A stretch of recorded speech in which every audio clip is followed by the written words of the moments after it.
Nous sommes à notre deuxième jour de séminaire. Le premier jour s'est passé dans de très belles conditions et le Père nous a une fois de plus illuminés par rapport à cette réalité concernant l'Église.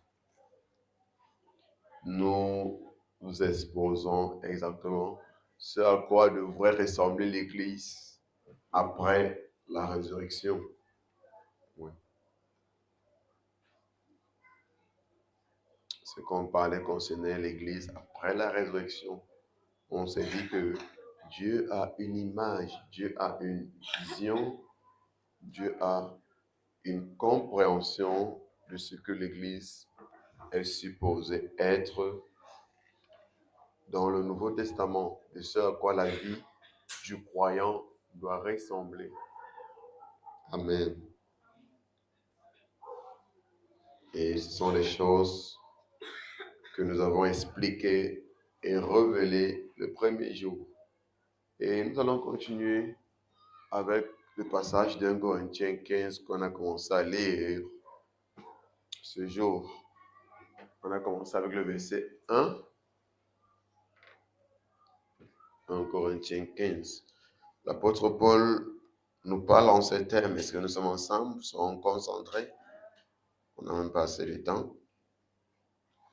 Je vous rappelle, frères, l'évangile que je vous ai annoncé, que vous avez reçu, dans lequel vous avez persévéré. Et par lequel vous êtes sauvés. Donc c'est par cet évangile que vous êtes sauvés, que vous êtes renouvelés, que vous êtes transformés, que vous êtes délivrés, que vous êtes restaurés, que vous êtes même guéris. Parce que le mot sauver vient du mot grec sozo, qui fait référence à cet ensemble de choses que j'ai citées: la délivrance, la guérison, la restauration, la préservation, la protection. Tout ça parle de salut. Il dit que c'est par cet évangile que vous êtes sauvés. Donc, vous voyez que l'évangile a pour but de faire quoi? De nous sauver. Et c'est encore ce qu'on expliquait dernièrement, que beaucoup de personnes pensent que l'évangile, ce n'est qu'une information. Mais ils ne savent pas que l'évangile a un rôle capital dans leur vie. L'évangile est destiné à nous sauver. Qui fait référence au fait que l'évangile est destiné à nous transformer, à nous guérir, à nous préserver, à nous introduire dans l'expérience des bénéfices de l'œuvre salvifique. Parce que c'est l'évangile qui renouvelle notre intelligence pour nous faire comprendre exactement quelle est l'efficacité de l'œuvre de Christ. C'est pourquoi c'est par cet évangile que nous sommes sauvés. Amen. C'est pourquoi il dit quoi? Si vous le retenez tel que je vous l'ai annoncé, ça veut dire quoi? Que si vous recevez et que vous le retenez comme je vous l'ai annoncé, ça veut dire qu'il faudrait que vous compreniez exactement tel que je vous l'ai annoncé. Donc vous voyez, on parlait encore exactement de ça dernièrement. Beaucoup de gens pensent qu'on vient seulement les pour s'asseoir, le pasteur ce qu'il a dit, après on rentre. Mais Paul dit que quoi, qu'il y a une nécessité du fait que vous retenez cela tel que vous l'avez annoncé. C'est-à-dire que vous comprenez exactement ce que vous présente et que vous la retenez tel que je vous l'ai présenté. Ce n'est que là que cet évangile pourra œuvrer ou conduire à votre salut. Sinon, ce ne sera pas le cas. Sinon, il sera seulement une information pour vous, comme cela est pour beaucoup de personnes.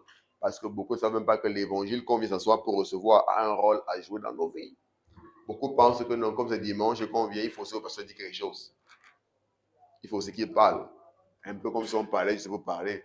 Vous voyez, c'est ça que Paul dit que l'évangile que je vous ai annoncé a un rôle qui est de vous sauver. Si toutefois, ça veut dire que ça pourrait ne pas vous sauver, ça va dépendre de vous. Si cet évangile produira un effet salvifique dans vos vies, ça dépendra de vous. Si vous le retenez tel que je vous l'ai annoncé. Autrement, vous aurez cru en vain. Donc, c'est possible d'être à l'église chaque dimanche, mais que tu as cru en vain. Pourquoi? Parce que tu n'es pas en train de comprendre l'évangile et de le retenir tel qu'il t'est annoncé, afin que cela puisse avoir de l'efficacité dans ta vie. Donc, Paul est en train de dire, en d'autres termes, que venir à l'église de façon formalitaire, venir à l'église simplement pour faire le formalisme et écouter ce que le pasteur a dit, recevoir ça comme une information, c'est croire en vain. C'est venir en vain. C'est venir en vain. Amen. Verset 3. Je vous ai enseigné avant tout, comme je l'avais aussi reçu, que Christ est mort pour nos péchés, selon les Écritures, qu'il a été enseveli et qu'il est ressuscité le troisième jour, selon les Écritures.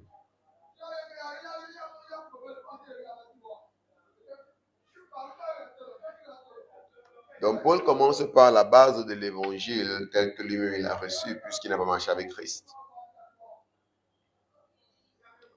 Verset 5. Et qu'il est apparu à Céphas, puis aux 12. C'est après sa résurrection. Ensuite, il est apparu à plus de 500 frères à la fois, dont la plupart sont encore vivants et dont quelques-uns sont morts. Ensuite, il est apparu à Jacques, puis à tous les apôtres. Après eux tous, il m'est aussi apparu à moi comme à l'avorton.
Ok, la version parole de vie pour que nous comprenions bien ce qu'il veut dire. Car il dit qu'il est aussi apparu comme à l'avorton. La version parole de vie dit, finalement, après les autres, il s'est montré à moi aussi, à moi qui le méritais le moins. Vous voyez un peu de quoi il parle quand il dit qu'il m'est aussi apparu comme un avorton.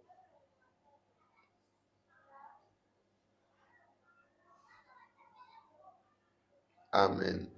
C'est vrai, quand on lit, on cherche à comprendre, on va pas seulement lire pour lire. C'est pourquoi est-ce qu'il y a les différentes versions, c'est pourquoi est-ce qu'il y a même les dictionnaires. Parce qu'il y a des personnes qui lisent. S'il a compris, il n'y a pas de problème. Il n'a pas compris, il n'y a pas de problème. Il continue dans sa route. Et c'est une mauvaise habitude. Ça veut dire que tu ne lis pas pour comprendre, tu lis juste pour la formalité. Comme on est encore en train de dire, beaucoup de gens font des choses par formalisme. Leur cœur n'y est pas vraiment. Une dévotion spéciale, un engagement spécial.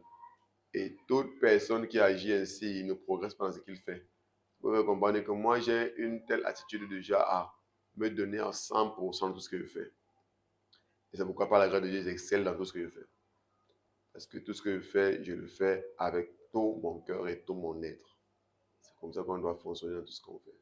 Les gens qui sont très passifs dans leurs actions, dans ce qu'ils font, très légers dans leurs choses, ne prospèrent pas. Avancez pas dans leurs choses.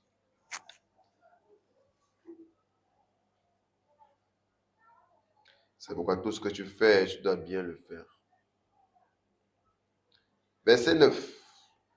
Car je suis le moindre des apôtres. Donc vous comprenez maintenant pourquoi il dit que à moi, pourquoi il dit au verset 8 qu'il apparu il m'est aussi apparu à moi qui le méritais le moins. Car je suis le moindre des apôtres, je ne suis pas digne d'être appelé apôtre parce que j'ai persécuté l'église de Dieu. Donc Paul ici, se blâme du fait d'avoir été un rebelle vis-à-vis de l'évangile avant. C'est pourquoi est-ce qu'il parle de lui d'une telle façon. Il dit qu'à moi qui suis le moindre des apôtres, car je ne suis pas digne d'être appelé apôtre, parce que j'ai persécuté l'église de Dieu.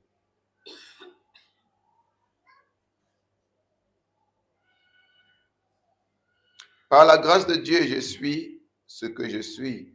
Et sa grâce envers moi n'a pas été vaine. Loin de là, j'ai travaillé plus que tous. Non pas moi toutefois, mais la grâce de Dieu qui est avec moi. Vous voyez, il faut savoir comment comprendre et déterminer les choses. On peut enlever la version parole de vie, ça va empêcher qu'on voit bien les autres. Vous voyez ce qu'on comprend le verset là. Par la grâce de Dieu, je suis ce que je suis, car nous sommes tous le produit de la grâce de Dieu. Et sa grâce envers moi n'a pas été vaine. Regardez maintenant comment Paul explique l'œuvre et l'effet de la grâce. Loin de là, j'ai travaillé plus que tous, non pas moi toutefois, mais la grâce de Dieu qui est en moi. Donc la grâce de Dieu n'est pas simplement pour, je vais dire comment, couvrir nos erreurs ou promouvoir nos faiblesses. Vous voyez? Parce que beaucoup de gens, un peu comme je vous dis souvent, ceux qui disent que la grâce de Dieu, c'est comme la grâce de Dieu, c'est quelque chose qui permet qu'on puisse faire n'importe quoi, qu'on connaît que non, par la grâce de Dieu, on est sauvé, par la grâce de Dieu, on est pardonné, par la grâce de Dieu, ceci. Donc, tu vois que eux, ils utilisent la grâce de Dieu plutôt comme une chose vaine. Paul dit que la grâce de Dieu nous pousse à faire même plus que les autres. Donc, la grâce de Dieu ne rend pas paresseux, ne rend pas rebelle, non. Au contraire. Au contraire. Donc, si les gens comprenaient vraiment la grâce de Dieu, ils ne se livreraient pas à cette mauvaise vie en laquelle ils se livrent au nom de la grâce. Parce qu'au contraire, la grâce de Dieu veut te pousser à aller même au-delà. C'est-à-dire à mener une vie encore même plus sainte. Parce que d'après Paul, la grâce de Dieu dans sa vie l'a poussé ou l'a rendu capable de travailler même plus que les autres. Et c'est quel genre de grâce que toi tu présentes qui te rend plutôt inutile, qui te rend plutôt paresseux, qui t'introduit dans une vie de libertinage et de lassisme. C'est quel genre de grâce que tu présentes.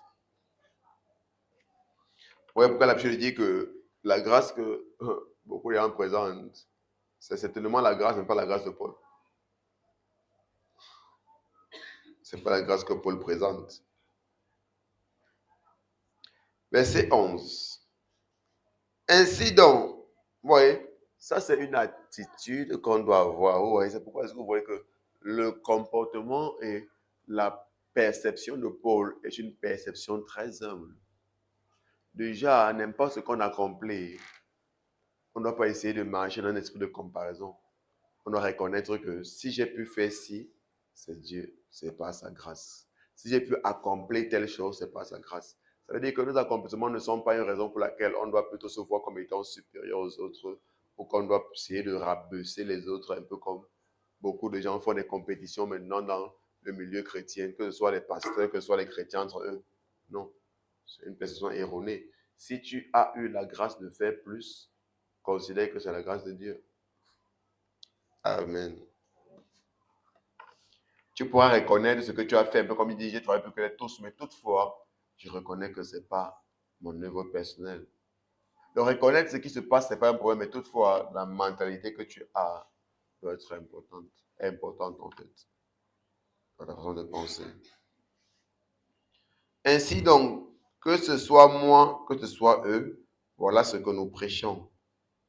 Et c'est ce que vous avez cru.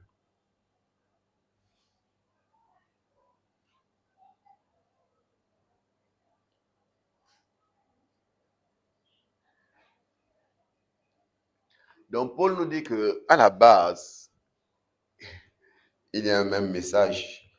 Là, il n'y a pas de message. Là, il n'y a pas que ce soit moi, que ce soit ce que nous prêchons. Concernant la mort de Christ, c'est que Christ est mort pour nos péchés. Il est ressuscité le 3e jour. Et là, nous sommes tous d'accord. Amen. 12. Or, si l'on prêche que Christ est ressuscité des morts, comment quelques-uns parmi vous disent-ils qu'il n'y a point de résurrection des morts? Vous voyez, ceci a fait un débat crucial au temps de Paul parce qu'il y a des gens qui ne croyaient pas en la résurrection. En fait, même jusqu'à présent, on a de telles personnes. Vous savez, il y avait plusieurs fois qui nous disent souvent, car laissez vos histoires là, tout se limite sur la terre. Là, on fait le paradis sur la terre. sont les frères des gens à qui Paul parlait. Beaucoup de gens y pensent. Hein. Même certains religieux, il y a des mouvements qui disent qu'il n'y a pas de résurrection. Il y a des mouvements religieux même qui disent qu'il n'y a pas de résurrection. En fait, j'ai vu des personnes, même parmi ceux qui présentent, qui disent qu'ils prennent la grâce là, qui disent que la terre ne va jamais s'arrêter. Qui disent que la vie sur la terre ne va jamais s'arrêter.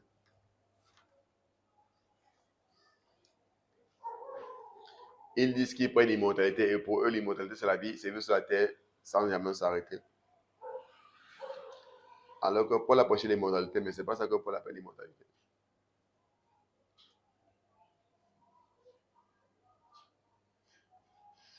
C'est pas ça que Paul appelle l'immortalité.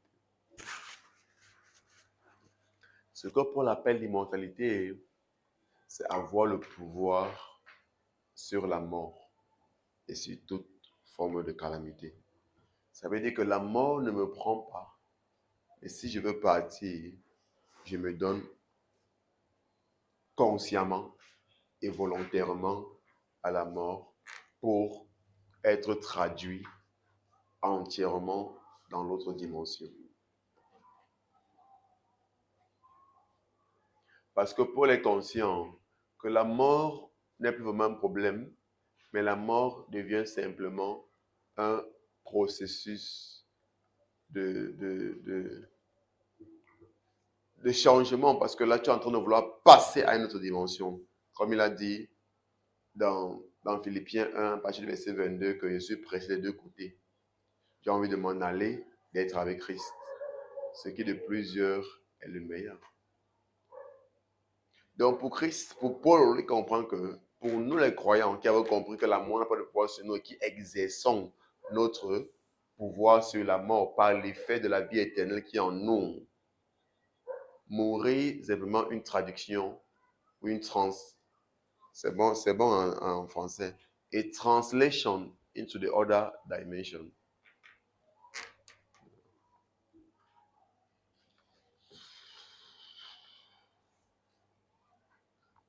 Donc, si on peut dire une transition dans l'autre dimension. Amen. Donc, Paul, qui a prêché la résurrection, qui a prêché l'immortalité, n'a jamais eu la mentalité de vivre sans partir, de vivre sans mourir. Au contraire, il voulait lui partir. Il voulait quitter ce monde. Parce que là, tu comprends comment quelqu'un prêche l'immortalité, mais c'est lui qui veut partir.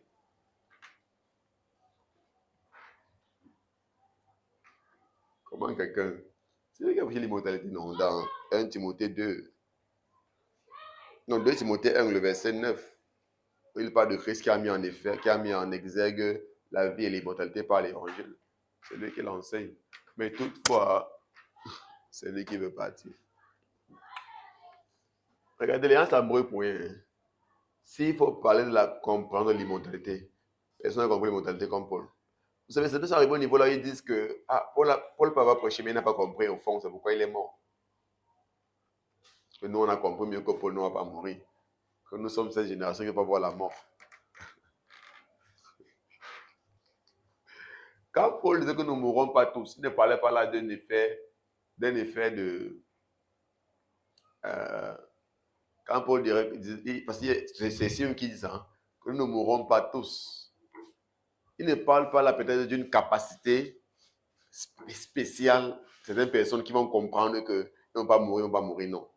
Il parle simplement du fait qu'il y a une génération que la glorification va trouver. C'est comme ça que la vie sur la terre sera conclue. Il y a une génération que la glorification va trouver. Et vu que ça va les trouver, ils n'auront pas besoin de mourir avant d'être glorifiés. Non, eux seront directement changés. Pendant que ceux qui seront morts maintenant vont ressusciter avec le corps glorifié. Mais ceux-là, ils seront directement changés. C'est-à-dire que leur corps va directement expérimenter la glorification.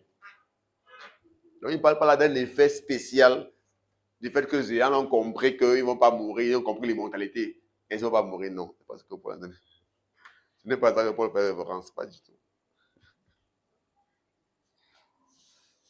Amen.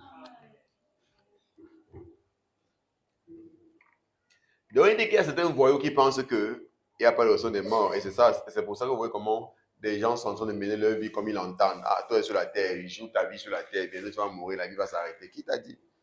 La vie ne s'arrête pas sur la terre. En fait, je veux souvent dire que le but précis de Dieu n'était pas la terre. C'était que nous atteignions la glorification, qui est quoi? Qui est l'immortalité. Qui est l'immortalité dans son sens plein, que nous puissions être revêtus de ce corps glorifié. Et le problème, c'est quoi? C'est que Dieu ne veut pas créer directement ce corps glorifié. Il fallait qu'il parte du corps charnel, du corps terrestre, parce que le corps charnel est la semence qui devait être semée pour ressusciter ou pour germer, glorifier. C'est pourquoi il a dû partir du corps charnel. Pourquoi il dit que le corps est semé corruptible et ressuscite incorruptible? Il est semé méprisable et ressuscite glorieux. Il est semé animal et ressuscite spirituel. Il explique toutes ces choses dans ce passage. Et tu comprends maintenant le pourquoi de la vie naturelle pour transiter à l'état de glorification.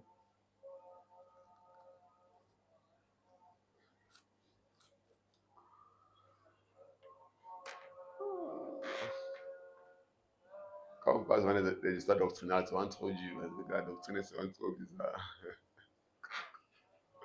C'est que ça, là, c'est la doctrine qu'on est en train de partager. Là.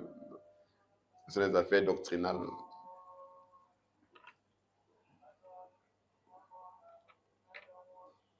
Et en tant que bon chrétien, il est important que tu comprennes ces choses bien parce que tu vas te retrouver dans une situation où tu seras, appelé à expliquer cela aux autres, à avoir des débats, comme on parlait encore au début.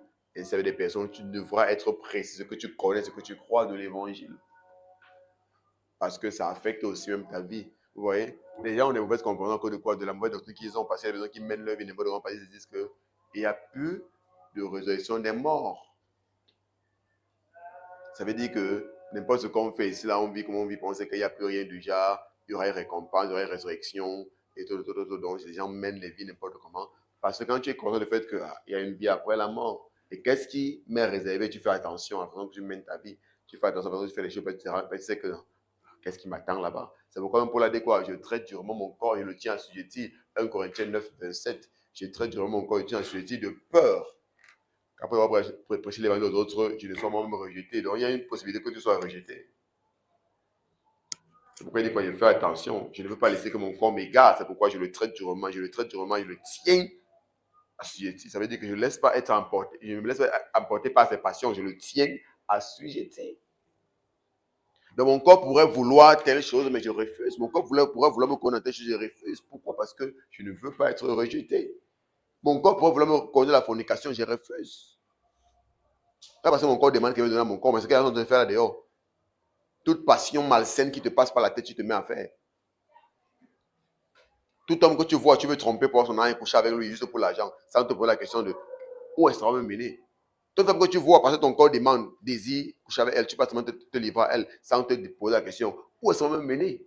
Mais pour dire que non, moi je traite durant mon corps et le tiens à assujetti parce que je ne veux pas être rejeté. Donc il y a une possibilité qu'on soit rejeté.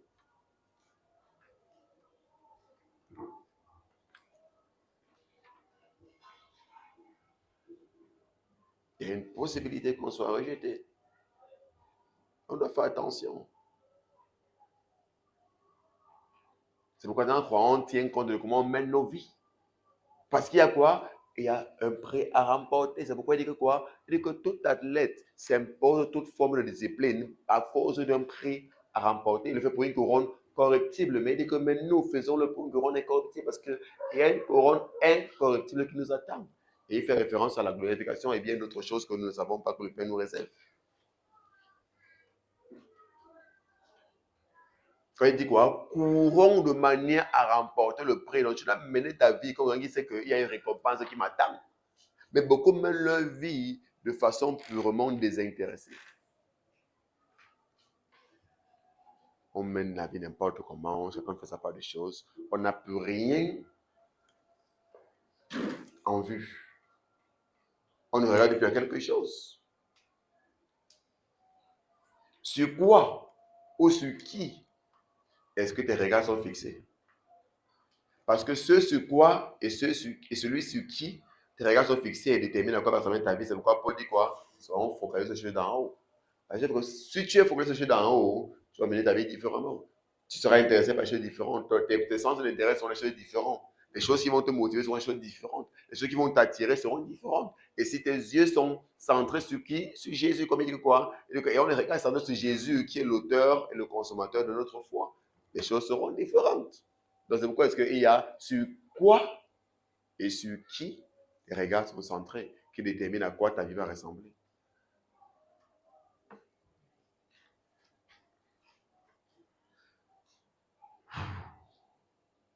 Amen.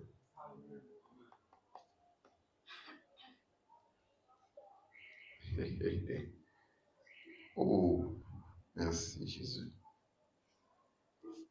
Donc, penser qu'il n'y a point de résurrection des morts, c'est erroné.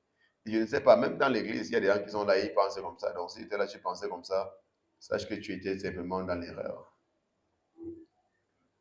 Si peut-être tu jouais encore avec ta vie, parce que je pensais que après la mort, il n'y a plus rien. Comme on dit souvent qu'il faut profiter au max de la vie. Tu as pas pour profiter au max de la vie. La vraie vie n'est pas celle-ci. Il faut profiter au max de la vie. Et quand il parle de profiter au max de la vie, il pense aux choses perverses. Là, profiter au max de la vie, c'est engagé dans toute forme de souillure. Il faut boire la bière comme tu peux, parce que les gens meurent. Il faut boire au maximum. Il faut maximiser ta vie. Il faut coucher avec les filles au maximum. Il faut battre le record. Voilà les pensées perverses des personnes. Le nombre de femmes qui tu as couché, c'est un record que tu as battu. Et ne sais pas selon quelle compétition. Je ne sais pas selon quelle compétition c'est un record. Il faut battre le record.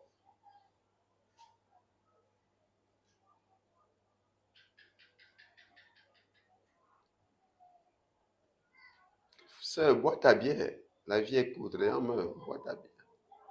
Le fait que les gens meurent devait plutôt nous rendre sages. Parce que ça devait produire en nous un état de méditation pour se poser des questions. Mais qu'est-ce qui se passe? Pourquoi les gens meurent ici? Je ne sais pas comment pourquoi les gens meurent ici. On se dit seulement que comme les gens meurent, vraiment maximisons. Vis ta vie au max. Fais tes sorties au max. Mange comme tu veux manger. Bois comme tu peux boire. Mets-toi à l'aise parce que les gens meurent. Ça, c'est une déception du diable. Bon, il vous enfonce encore plus. C'est pourquoi Paul dit, c'est notre évangile est volé pour ceux qui périssent. Pour les incrédules, non, de ce monde aveugle, intelligent. Ouais, ils sont vraiment aveugles. Les gens meurent, frère. Ça devait créer une certaine peur, crainte dans les cœurs que, ouais, qu'est-ce qui se passe? Ce n'était pas comme ça auparavant. Comment, qu'est-ce qu'on est en train de faire de mal? Comment est-ce qu'on doit changer? Qu'est-ce qu'on doit faire pour que ça s'arrête? Non. Personne ne se pose cette question. Personne ne se remet en question. Au contraire. En fait, même pendant qu'ils sont en train de partir enterrer le jeune qui est mort là, c'est encore dans la débauche qu'ils le font.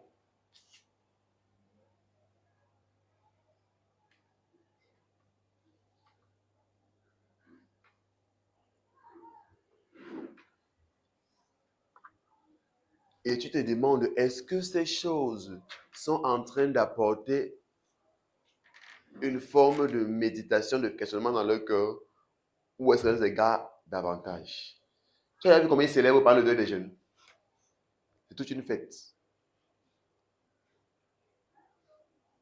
Et les femmes qui viennent en mini, qui défilent en mini et tout. Et les danseurs pervers et des chants pervers. Ils te posent la question, qu'est-ce qui se passe? Où est-ce qu'on va?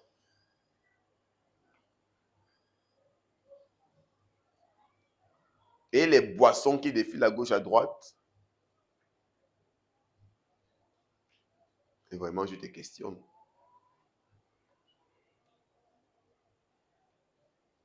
Est-ce qu'on réalise même ce qui se passe?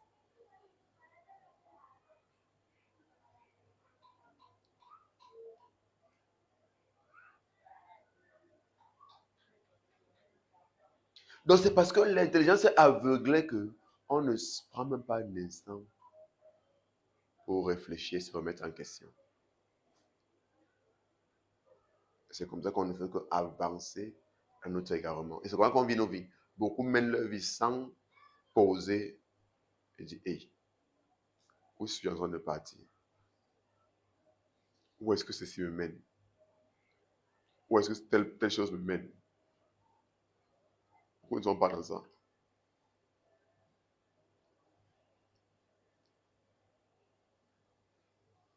Parce que si on le faisait au moins, ça devait ramener beaucoup. Ça devait ramener plusieurs. Donc Paul est surpris, il dit que mais si nous on prêche que Christ est mort, comment? Ils font ça comment? Comment quelques-uns se permettent de dire qu'il n'y a point de résurrection?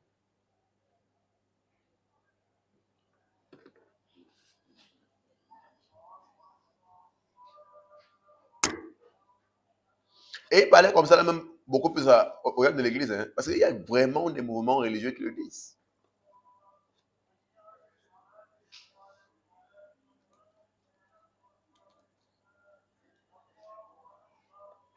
Verset 13. Il dit, s'il n'y a point de résurrection des morts, mais Christ non plus n'est pas ressuscité.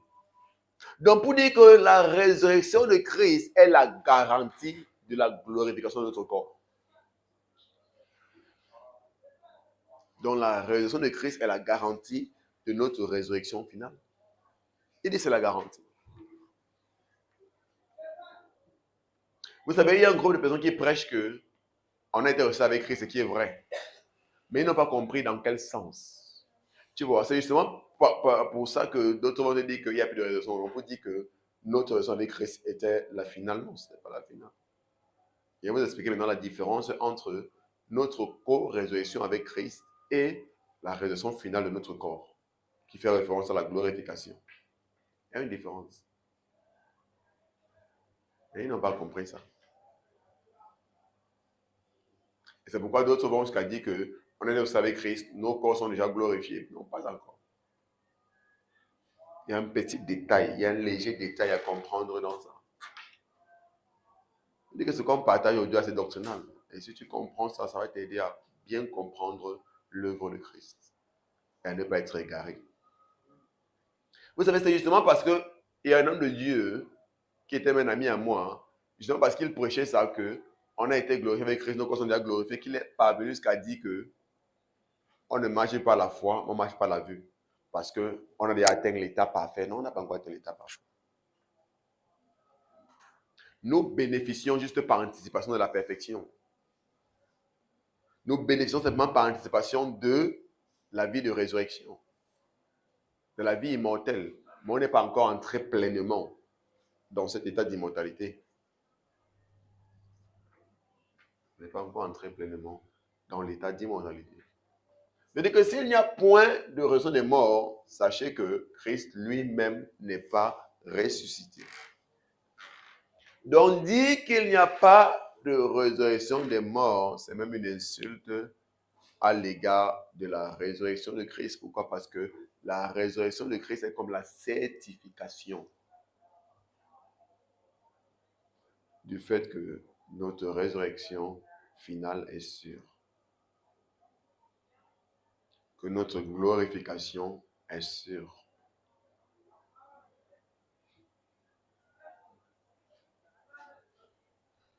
Pourquoi? Parce que Christ est la semence en laquelle notre corps a été semé pour ressusciter, glorifié.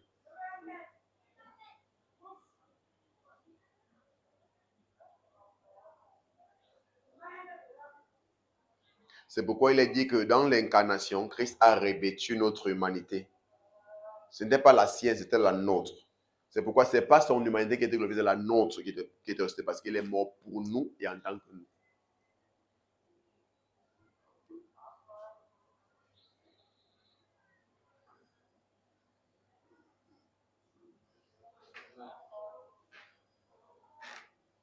Donc, la chair qui est morte, c'est notre chair.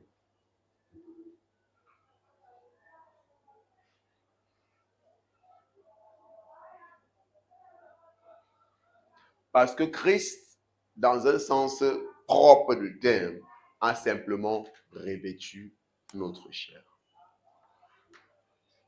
Puisqu'il est un être divin, donc normalement ou naturellement, il n'a pas de chair. Il a revêtu notre chair.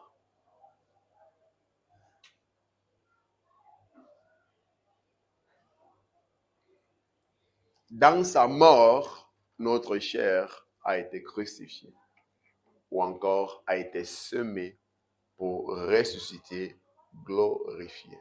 Maintenant, Christ a ressuscité comme les prémices, les premiers fruits d'une récolte qui nous présente à quoi va ressembler la récolte. Vous savez, lorsque on sème un produit quelconque, il y a d'abord ce qu'on appelle les prémices qui viennent avant la récolte. Les prémices nous montrent à quoi la récolte va ressembler. Ce sont les premiers produits. Donc, le corps maintenant que Christ avait revêtu était comme un exemple de ce à quoi notre glorification va ressembler. C'était les prémices. Et Paul explique ça. Continuons, on va voir ça.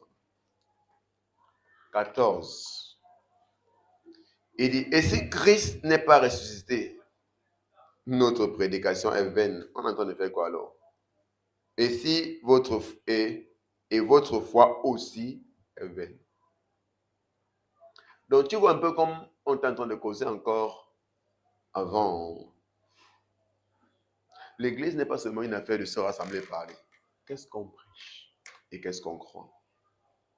Parce qu'il dit qu'on peut bien se rassembler hein, et on est en train de prêcher. Mais toutefois, si ces réalités ne sont pas là, notre prédication est vaine. C'est-à-dire que c'est une perte de temps, en fait.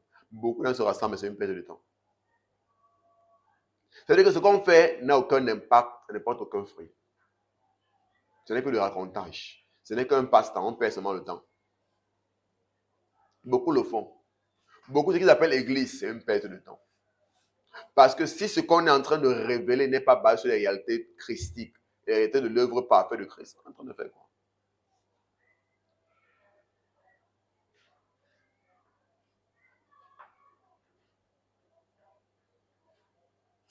Parce que même ceux qui disent qu'ils croient pas au miracle, ça veut dire qu'ils ne croient pas à la résurrection. C'est les mêmes gens. Parce que ceux qui croient à la résurrection, ils croient au miracle. La résurrection, déjà, c'est même comme l'initiation du miracle, parce que c'est de là que notre capacité à faire le miracle vient, parce qu'on a été introduit dans le cercle divin de Christ. Parce que maintenant, cela, on n'est plus seulement d'opérer comme des êtres naturels. Maintenant, cela, notre statut a été élevé. C'est pourquoi on peut manifester le miracle. Les gens qui ne croient pas au miracle, ils ne croient pas à notre co-résurrection avec Christ. Ils ne croient pas à la résurrection. Ça veut dire qu'ils continuent de se percevoir comme un être charnel qui n'est même pas déjà uni à Christ. Si quelqu'un ne croit pas au miracle, il ne croit même pas à notre union avec Christ. Ça va ensemble. Ça va ensemble. Si quelqu'un ne croit pas au miracle, ça veut dire qu'il ne croit pas à notre co-résurrection avec Christ. C'est simple. Donc tu vois jusqu'où ça pousse le bouchon. Et Christ, qu'est-ce que Paul dit? Ça veut dire que notre prédication est vaine. Les gens font le racontage. Il y a beaucoup de gens qui s'appellent assemblée église. C'est le racontage qu'ils font. Ce qu'ils font ne porte aucun fruit. C'est pleinement charnel, naturel. Ça n'a rien à voir avec Dieu. C'est simplement un rassemblement de personnes naturelles. En fait, c'est une simple communauté, un peu comme les communautés des quartiers. Même dans les quartiers, en fait, les groupes de quartier, en fait, on a une réunion là où on se rassemble, on cause de nos affaires et comment on peut avancer ensemble en tant que voisins au quartier. C'est un peu ça qu'on est en train de faire. Et beaucoup sont en train de faire ça au nom de l'église. Ce n'est pas l'église. Ce n'est pas l'église. Ce n'est pas l'église. Frère, ces affaires sont délicates. Oh. C'est très délicat. C'est très délicat. C'est pourquoi il faut comprendre ce que tu parles. Sinon, tu vas te laisser berner par les personnes. Là, on te dit n'importe quoi et tu vas croire.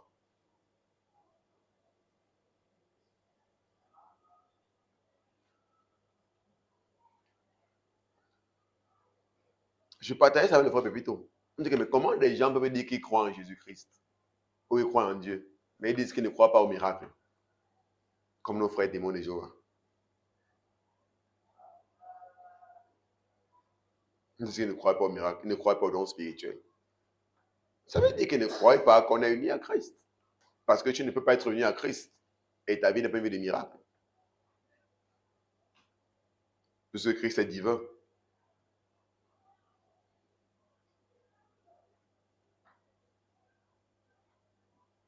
Et dans notre union avec lui, nous ne prenons part aux effets de sa divinité.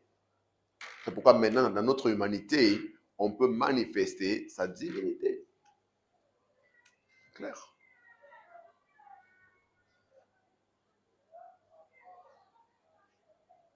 C'est ça qu'on est appelé. C'est ce qu'on devrait faire. Donc, c'est anormal que la vie du croyant soit une vie naturelle sans effet miraculeux. C'est un problème. C'est anormal.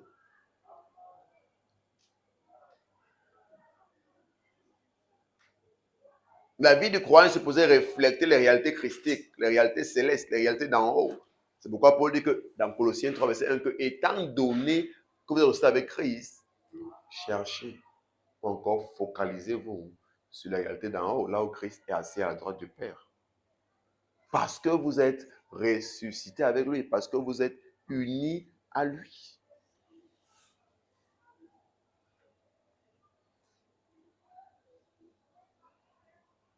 Mais est-ce qu'on enseigne ces choses aux personnes? Non.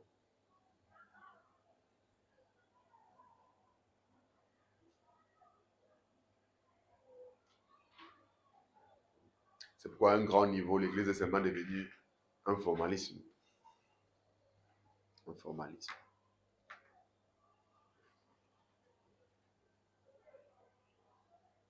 C'est dimanche, on va taper les mains.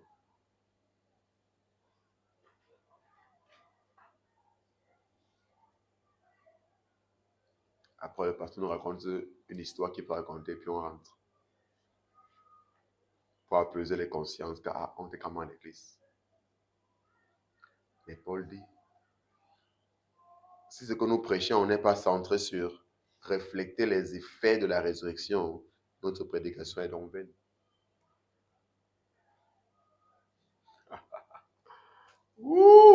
Si nous ne croyons pas en l'effet, la réalité et la puissance de la résurrection, notre prédication est donc vaine. Et même la foi qu'on dit avoir là, elle est aussi vaine.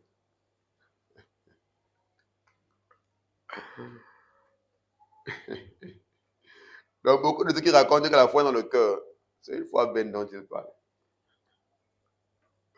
C'est une foi vaine, frère. Parce que si ta foi n'est pas centrée sur la réalité de la résurrection,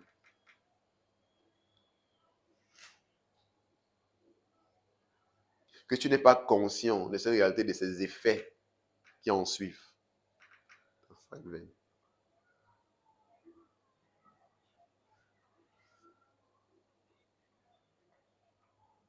Il dit que si ta croyance n'est pas centrée sur la résurrection, tu crois en quoi?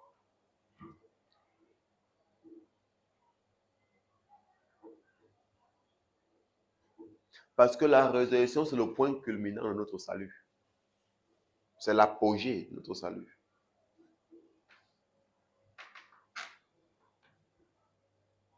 Sans résurrection, il n'y a pas de salut. Le salut n'est pas complet.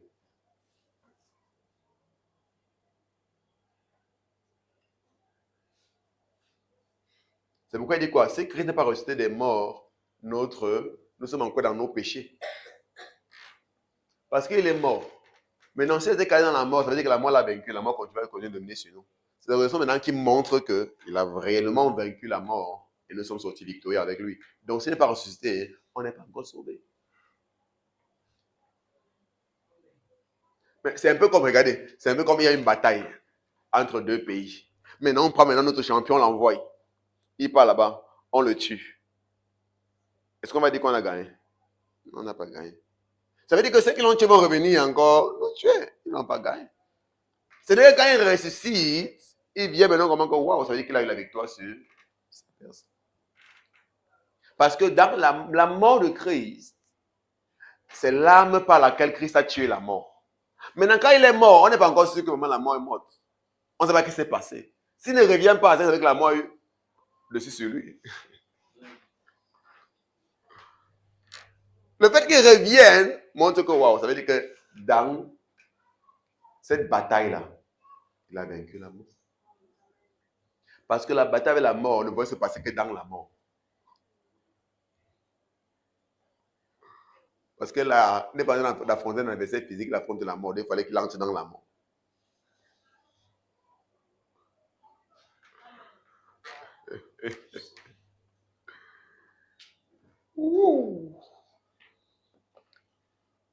L'évangile.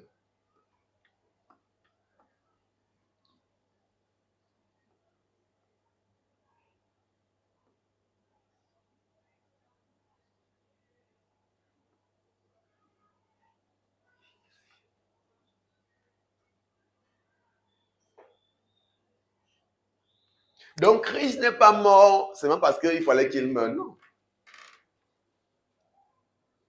Et en passant, il a revêtu notre humanité parce que notre humanité était le point par lequel il devait entrer dans la mort. C'était la porte d'entrée. C'était le portail. Parce que la mort n'a aucun effet sur un être divin. Donc le seul moyen pour lui de mourir, c'est de se revêtir de notre humanité. Parce qu'en fait, qui est mort, c'est notre humanité, ce n'est pas l'être divin qui est dans la chair.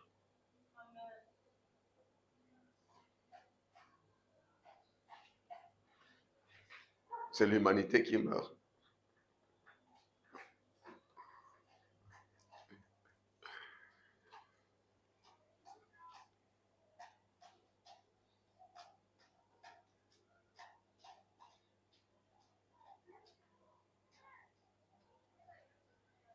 Donc, par sa mort, il entre dans la mort et la mort se dit, waouh, je l'ai vaincu.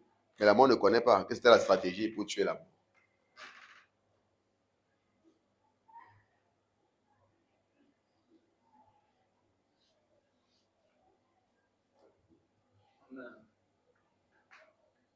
Il dit que si les dieux de ce monde ne connaissaient que pas ce qu'ils sont en train de faire, c'était une stratégie pour les détruire, ils n'auraient pas crucifié Seigneur de gloire.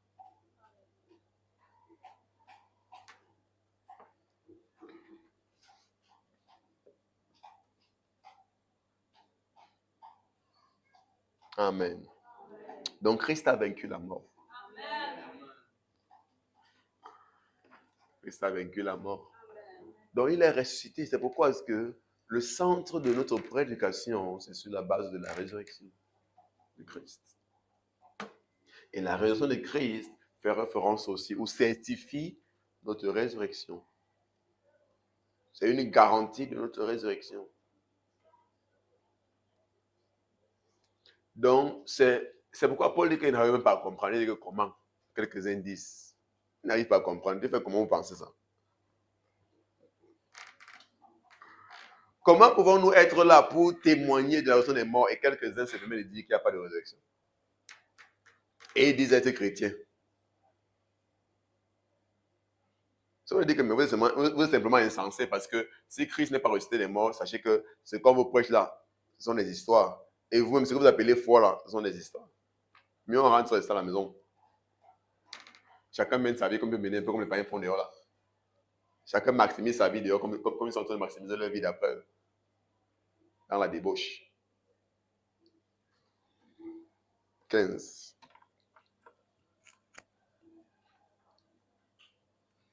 Il se trouve même que nous sommes de faux témoins à l'égard de Dieu. Tu vois, donc il est en train de parler de ce qu'il a vécu avec d'autres personnes croyants, hein, parce que c'est ceux qui le disent. Généralement, ce n'est même pas des croyants qui se tournent, parce que les croyants n'ont pas d'arguments. C'est ceux qui viennent se faire passer pour des croyants. Hein. Ils commencent à prendre des arguments chrétiens pour combattre les vrais chrétiens.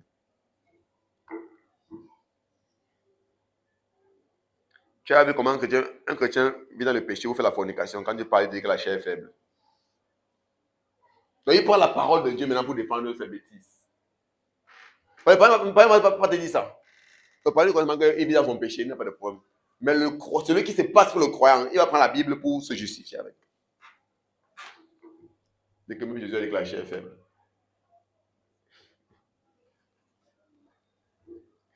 C'est ça qu'ils ont de parler.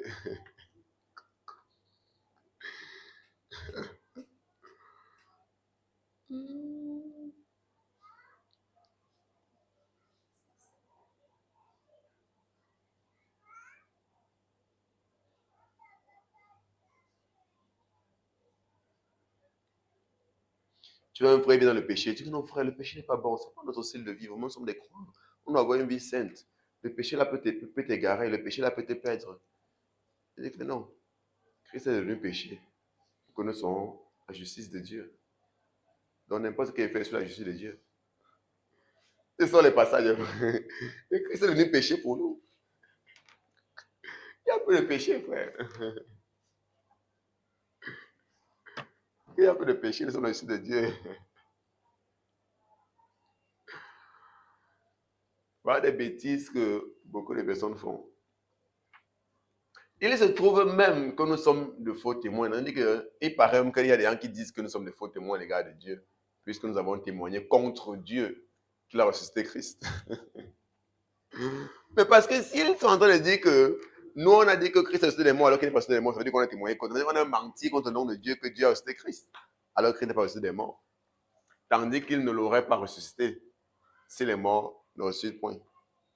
Donc il dit quoi? Il dit que si vous dites que les morts ne ressuscitent point, ça veut dire que nous sommes des faux témoins à l'égard de Dieu parce que le fait qu'on ait dit que Dieu a ressuscité Christ, c'est un mensonge à l'égard, à l'encontre de la personne de Dieu, puisque les morts ne ressuscitent point. Est-ce que quelqu'un comprend quelque chose? J'espère que ce n'est pas trop compliqué. 16. Car si les morts ne ressuscitent point, Christ non plus n'est pas ressuscité. Donc tu vois la profondeur d'une telle pensée. Donc penser que les morts ne ressuscitent point, ça implique beaucoup. Comme je dis souvent, le problème c'est que les gens ne connaissent pas l'implication de ce qu'ils disent, de ce qu'ils affirment. Souvent là on a des problèmes avec des personnes. C'est que les personnes disent des choses sans connaître l'implication de ce qu'ils ont en train de dire. C'est pourquoi Paul est en train de révéler l'implication de leurs paroles. Parce que d'autres parlent sans mentionner Christ. Mais il dit que non. Vous pensez que vous ne parlez que de la résurrection. Mais vous êtes en train de faire égard à Christ.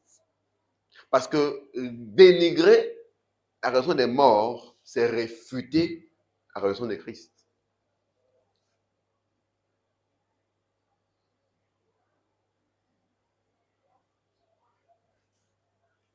Donc il leur dit jusqu'où va cette pensée malsaine que vous êtes en train de communiquer.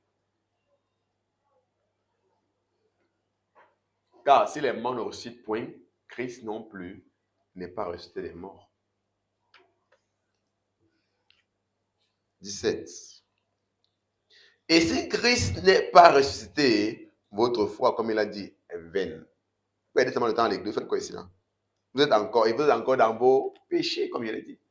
Parce que si Christ n'est pas ressuscité des morts, ça veut dire qu'il n'a pas vaincu la mort ni le péché. Il n'a pas vaincu la mort et le péché n'est pas aboli. Ou la loi n'est pas abolie. Et les péchés ne sont pas pardonnés, vous n'êtes pas délivrés de vos péchés. Parce que la mort de Christ, selon la loi, on dit quoi? La loi réclame la mort du pécheur. Le salaire du péché, c'est quoi? C'est la mort. Donc quand il y a le péché, il faut la mort. C'est pourquoi Christ est mort. Pour le péché.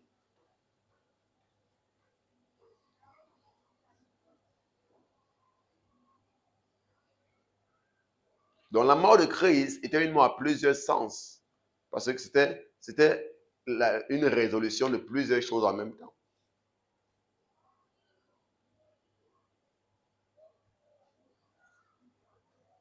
Et si Christ n'est pas mort, votre foi est vaine. Vous faites alors quoi? Comment tu peux dire qu'il n'y a pas de résolution des morts et tu viens faire quoi alors à l'église? Il va le dire encore plus tôt que s'il n'y a pas de résolution des morts, mais vivons comme tout le monde, mangeons, buvons, et puis on sait qu'on meurt, c'est fini. Comme les parents le disent. Que tu ne peux pas venir à l'église, tu penses comme ça, c'est que c'est erroné. Tu viens faire quoi alors à l'église? Si Christ n'est pas ressuscité, votre foi est vaine. Et vous êtes encore dans vos péchés. 18. Et par conséquent aussi, ceux qui sont morts en Christ sont perdus.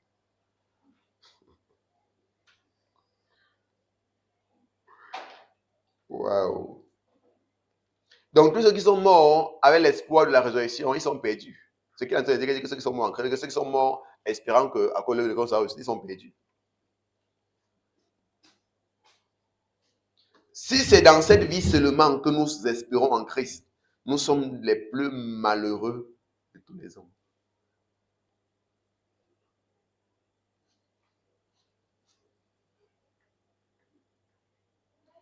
Et c'est seulement dans cette vie que nous espérons en Christ et que nous ne croyons pas à une résurrection. Nous sommes les plus malheureux de tous les hommes.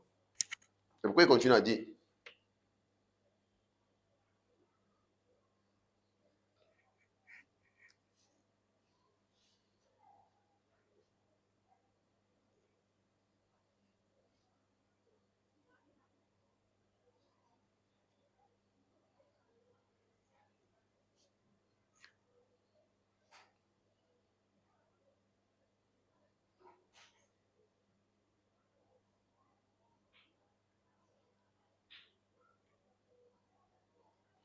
Il dit quoi? Si c'est dans cette vie seulement que nous espérons en Christ, nous sommes les plus malheureux de tous les hommes. Tu veux qu'on voit quelque chose, mais c'est un peu plus loin. Verset 32.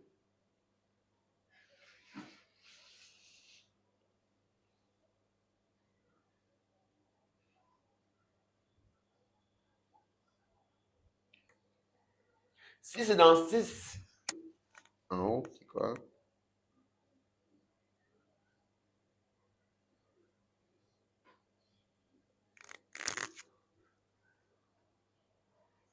Si c'est dans les vues humaines que j'ai combattu contre des bêtes à Éphèse, quel avantage m'en revient-il?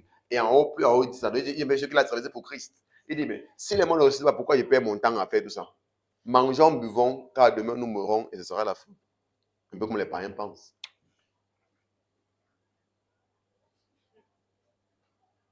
Donc, si la personne des morts sont les plus pires, ça veut dire que si la personne est morte, c'est qu'ils ont raison. Monte, descend comme tout le monde, t'as dit comme tu veux, c'est que la vie s'élimine. Mais parce que nous savons que la vie s'élimine, on comprend que la vraie vie est à venir. La vraie chose. Et dans tout, on dit quoi? La fin des choses que son commencement, ça veut dire que ce n'est pas ceci qui est le plan parfait de Dieu, mais c'est où il a nous amener. Et son plan parfait.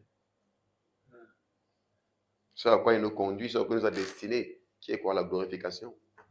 Et son plan parfait.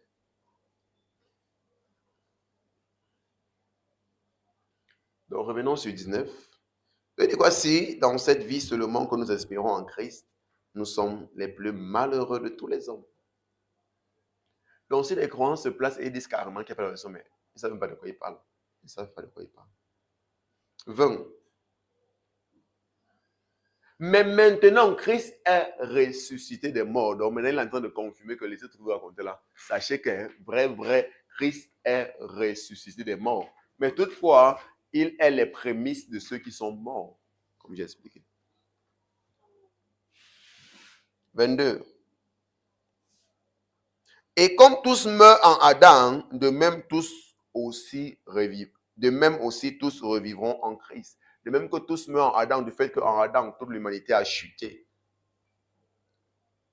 Toute l'humanité a été introduite dans la chute. Surtout le 21, ça dit quoi? Ah oui, 21. Car puisque la mort est venue par un homme, c'est aussi par un homme qu'est venue la résurrection des morts. Et il faut confirmer pourquoi forcément il faut que Christ soit ressuscité. Parce que là, il est en train d'effectuer la restauration de l'humanité du fait que c'est en Adam que l'humanité a été soumise à la mort.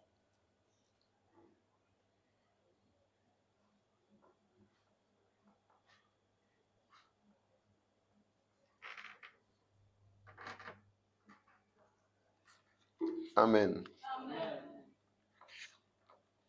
Je veux dire que ce dont on parle aujourd'hui, c'est la doctrine. Et pour la doctrine, il faut être très éveillé. Parce que la doctrine, c'est vraiment très compliqué.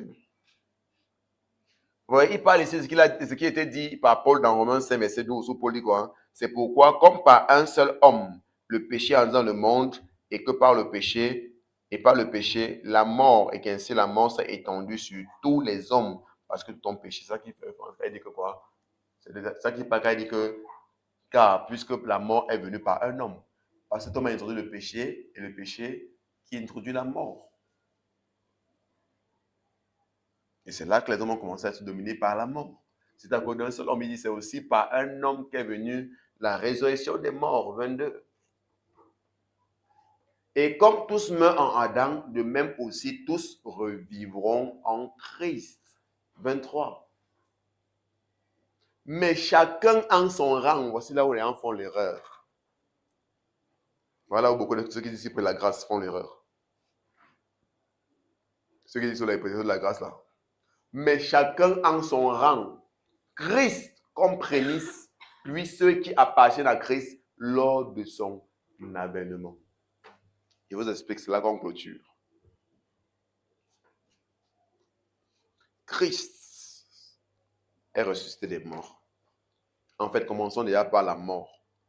Christ s'est incarné dans notre chair. Il s'est revêtu de notre chair, comme je l'ai dit. Christ est un être divin, il n'a pas de chair. Donc, Christ n'est pas venu avec sa chair.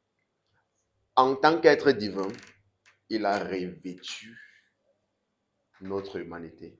Il s'est identifié à notre humanité.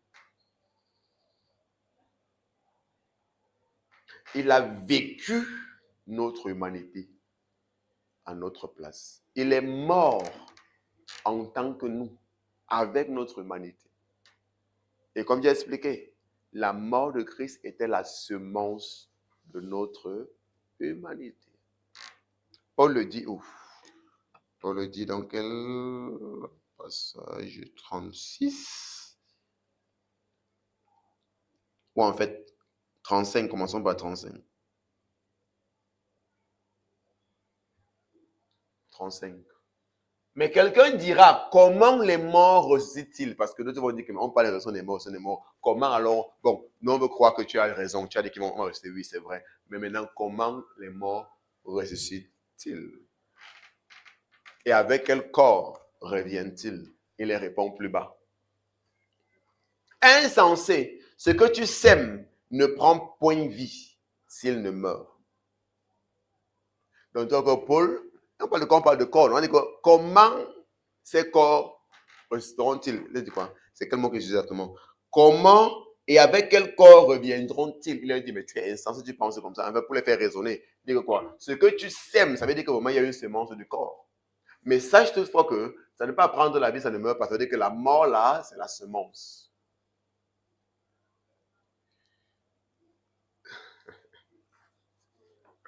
« 37. Ah, la doctrine, c'est un peu. Et ce que tu sèmes, ce n'est pas le corps qui naîtra. Ça veut dire que ce que tu sèmes, ce n'est pas la même chose qui germe. C'est un simple grain, peut-être de blé ou quelque autre. 38.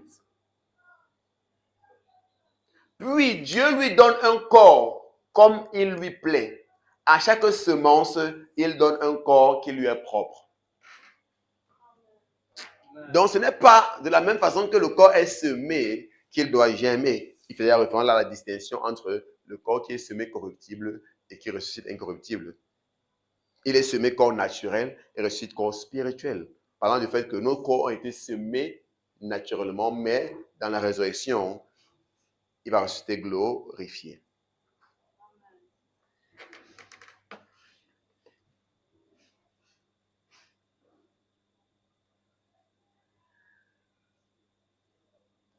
C'est comme un voilier, on va descendre, ça va encore trop tirer en fait. Même de là, vous voyez d'abord que quand il parle de semence, il fait référence à la semence du corps. Donc, vous pouvez comprendre quoi? Que la mort de Christ était la semence de notre corps. Beaucoup de gens n'ont pas compris ça de cette façon, n'ont pas vu ça de cette façon.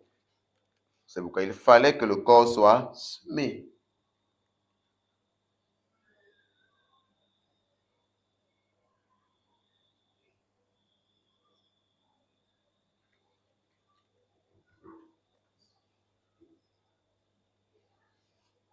Et quand on sème, c'est une seule graine qui est semée. Mais quand elle commence à germer, c'est beaucoup de fruits qui en sortent. C'est pourquoi la semence de Christ seul était la semence de l'humanité entière.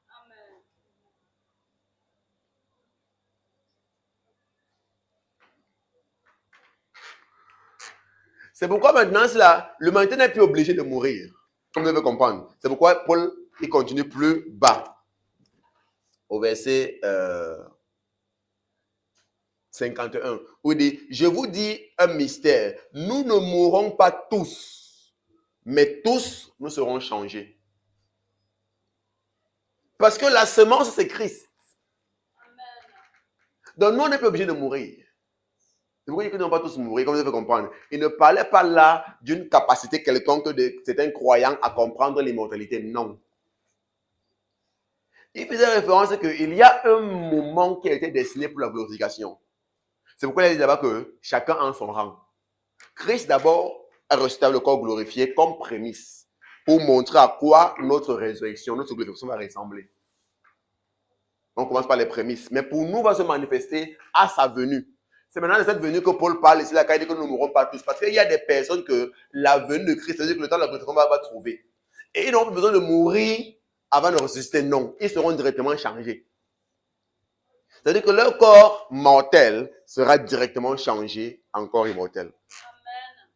Maintenant, pour ceux qui seront déjà morts au préalable, vont maintenant ressusciter, mais avec des corps glorifiés.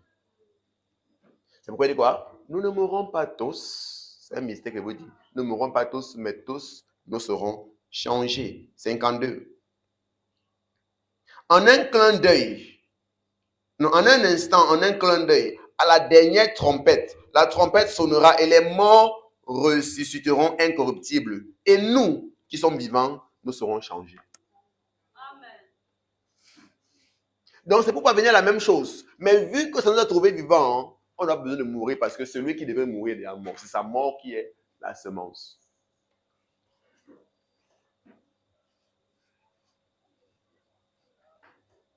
Mais même pour ceux qui meurent après lui, ce n'est plus une mort de la mort qui domine sur eux, mais simplement une mort de transition pour être pleinement introduit dans le règne spirituel, le règne qui est le ciel, en attendant la résurrection. Donc la mort là maintenant n'est plus comme un tyran qui a le pouvoir sur nous. Non.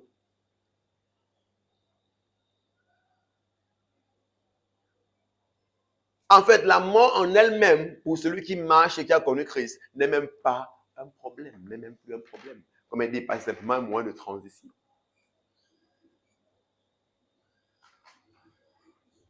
En fait, Paul a dit quoi? Que si nous vivons, c'est Romains 14, 8, nous ne sommes pas. Que si nous mourrons pour Christ. Si nous vivons, nous vivons pour Christ. Donc c'est toi qui penses que mourir, c'est un problème, pas du tout. Mourir, c'est un problème pour ceux qui ne connaissent pas Christ.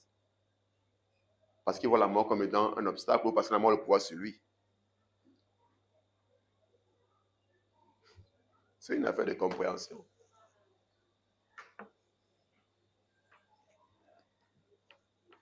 Wow. En un instant, en un clin d'œil, à la dernière trompette, la trompette sonnera, les morts ressusciteront incorruptibles et nous serons tous changés. 53. Car il faut que ce corps corruptible revête l'incorruptibilité. C'est ça le plan de Dieu. Et c'est ça la finalité. C'est que quoi? Que ce corps corruptible finisse par revêtir l'incorruptibilité. C'est pourquoi on a commencé par le corps corruptible. Parce qu'il y avait une finalité. Parce qu'il fallait que ce corps corruptible soit semé. Et quand elle va germer, elle germe en corps incorruptible.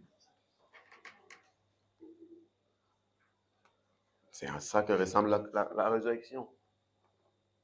54. J'étais ici.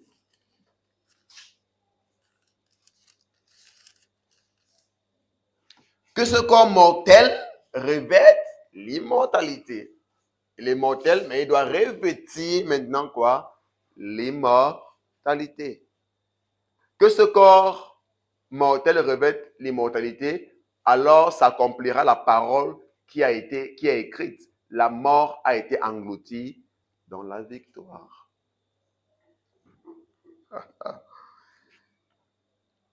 Donc, lorsque cela va se manifester, on arrivera pleinement à l'accomplissement de la parole qui a été dit. La mort a été engloutie dans la victoire. Donc, Christ est resté des morts, il a vaincu la mort. Mais pendant ce temps que nous vivons, c'est un temps d'attente de la glorification. Parce que lorsqu'on sème, on attend la période de récolte. Donc, on est en train d'attendre la période de récolte. Le temps qu'on vit ici, c'est un temps pour attendre la récolte. Et pendant qu'on attend la récolte, qu'est-ce qu'on fait? On continue de prendre soin du champ, de l'arroser, de veiller sur lui. C'est pourquoi maintenant tu es supposé faire quoi? Veiller sur ta vie, l'arroser, en prendre soin, pendant qu'on attend quoi? La récolte. Donc nous sommes dans une période d'attente de la récolte, qui est quoi? La glorification, parce que les prémices ont déjà germé. On a déjà vu à quoi ça ressemble, qui est le corps de Christ. Les choses sont trop, c'est trop compliqué.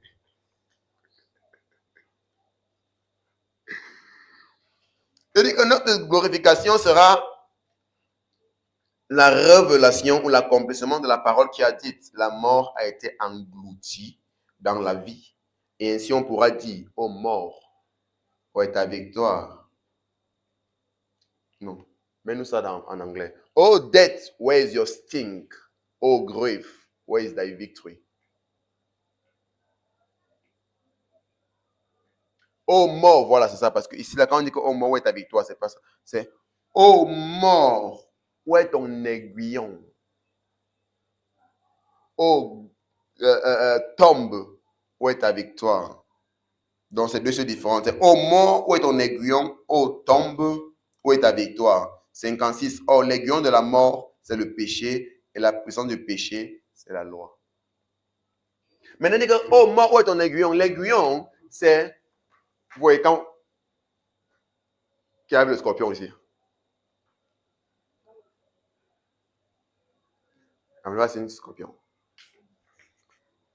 Le scorpion a quelque chose qui est comme une queue et a un bout pointu. C'est par là que le scorpion passe son venin quand il te pique ça. C'est ça qu'on appelle l'aiguillon. Donc l'aiguillon, c'est la force du scorpion. C'est par là qu'il peut te communiquer la mort, qu'il peut te piquer son venin. Maintenant, quand on dit que mort, où est ton aiguillon? Ça veut dire que mort, où est-ce que tu utilises pour communiquer la mort aux personnes, pour tuer des personnes? Et ce que la mort utilise, c'est quoi? C'est le péché.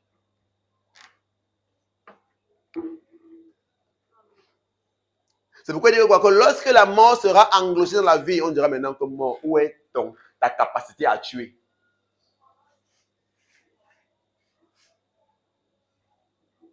Oh, tombe, où est ta victoire? Pourquoi? Parce que lorsque la mort avait le pouvoir sur toi, la tombe dominait sur toi. Pourquoi? Parce que tu devais caler dans le séjour des morts. Et maintenant, les hommes ne pourront pas ressusciter des morts. Pourquoi? Parce qu'ils seront délivrés du séjour des morts par le moyen de la résurrection. Et c'est ainsi que nous aurons la victoire sur la mort et sur la tombe. Amen. C'est ça qui est la finalité de notre résurrection. Tiens-toi sur tes pieds. Gloire à Jésus. Thank you, Lord.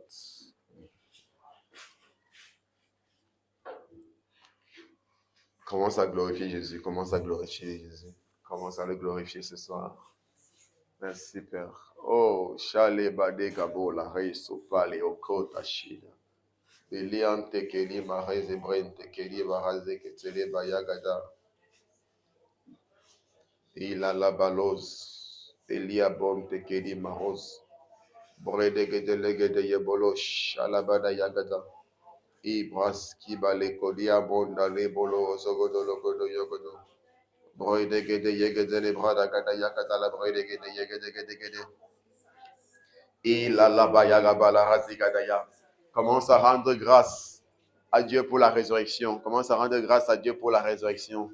Pour la mort et la résurrection de notre Seigneur Jésus-Christ. Commence à rendre grâce à Dieu. Commence à rendre grâce à Dieu. Merci Seigneur. Merci, merci Père pour l'effet de l'œuvre salvifique de Christ dans nos vies. Sur combien nous sommes appelés à prendre part aux effets de son œuvre, aux réalités de son œuvre. Merci, gloire à toi, Seigneur. Ibran tekeri barasen tekeri baraze ketele baris. Eliabo la katoria babosha. Barazu keteri barasa tali balen tekeri mazondo. Elia lebo shateri abo sakatia. Ila legodoria babosha le bala razegede yebrede ketele brada gada yagada la brede gede ye. Marasuteli bale kotori abosha teli bala kente keri marese keteli abosha bala yagada gada la bredege. Hey hey! Woo! Glory! Thank you, Lord. Shalala bayagada. Rede ketele balege de yebolo godo logodo. Ila le bolo godo lo projet rede de le brada gada yagada la bredege de legede. Ila la la babosha tali ala boshe tekeli marese gede le bradege. Yagada la bredege de yegede le bredege de yegede le brodo godo logodo yogodo godo godo. Ila la la la babosha la gada ya brada gada la bredege de yegede gede gede. Mahasutali baleko, shabaleko, yabaliato, shabaliata, radagada yagada la bredegede yegede gede gede gede gede gede. Malas.